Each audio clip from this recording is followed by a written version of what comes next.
আসসালামু আলাইকুম রহমতুল্লাহ, welcome to my blog. আজকে সুজুকি জিক্সার 250 বাইকটির রিভিউ করব। এই বাইকটিতে কি দেওয়া উচিত ছিল কিংবা কি দেওয়া আছে, কি ভালো দিক কি খারাপ দিক, সম্পূর্ণ বিষয় আমি আজকে আপনাদের সাথে এই ভিডিওতে আলোচনা করব এবং জানাবো যে বাইকটি কেমন হলো। চলুন শুরু করা যাক।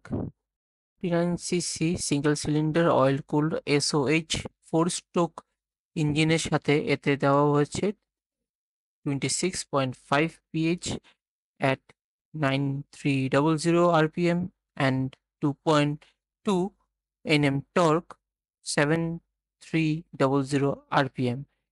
এতে রয়েছে ফুয়েল ইনজেকশন যা এফআই ইঞ্জিন এবং 6 ম্যানুয়াল গিয়ার বক্স রয়েছে।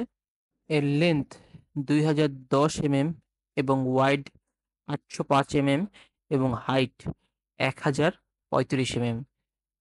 এর সিট সাইজ 8800 mm এবং গ্রাউন্ড ক্লিয়ারেন্স হচ্ছে 165 mm এবং এর ওজন হচ্ছে 156 কেজি। এতে ফুয়েল ক্যাপাসিটি রয়েছে 12 লিটারের এবং এটি মাইলেজ দিয়ে থাকে 35-এর আশপাশে। এর ফ্রন্ট ব্রেক 300 mm ডিস্ক রয়েছে এবং এর ব্যাক ব্রেক হচ্ছে যা 220 mm ডিস্ক, যাতে ডুয়াল এবিএস সিস্টেম রয়েছে এবং ফ্রন্ট টায়ার হচ্ছে যে 110 সেকশন এবং ব্যাক টায়ার হচ্ছে 150 সেকশনের, যা বাংলাদেশে অনেক বড় একটি টায়ার সেকশন। এতে সবচেয়ে নেগেটিভ দিক হচ্ছে এটি 150 সিসি বাইকের মতোই লুকস, এর লুকসে কোনো পার্থক্য নেই।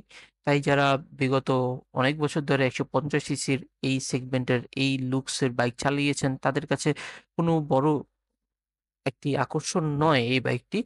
তার উপরে এতে অ্যাসিস্ট স্লিপার ক্লাচ নেই, ট্র্যাকশন কন্ট্রোল নেই, যেগুলো একটি স্পোর্টস বাইক এবং একটি পাওয়ারফুল বাইকের অন্যতম বৈশিষ্ট্য। এই এই কমতিগুলো এই বাইকে রয়েছে বলে আমার মনে হয়। তবে এর প্রাইস রাখা হয়েছে 4 লক্ষ টাকা। 4 লক্ষ টাকা আমার মতে এই অফারগুলো কিংবা এই ফিচারগুলো না অফার করার কারণে আমার কাছে ভ্যালু ফর মানি মনে হয়নি। কিন্তু এর ফিচারগুলো যথেষ্ট ভালো।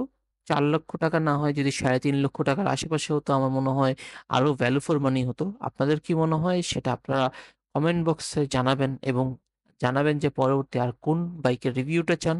আমি আমার বেস্টটা দিয়ে রিভিউটা করব। Thank you so much. আমার চ্যানেলে নতুন হলে লাইক দিবেন এবং সাবস্ক্রাইব করবেন। Thank you so much.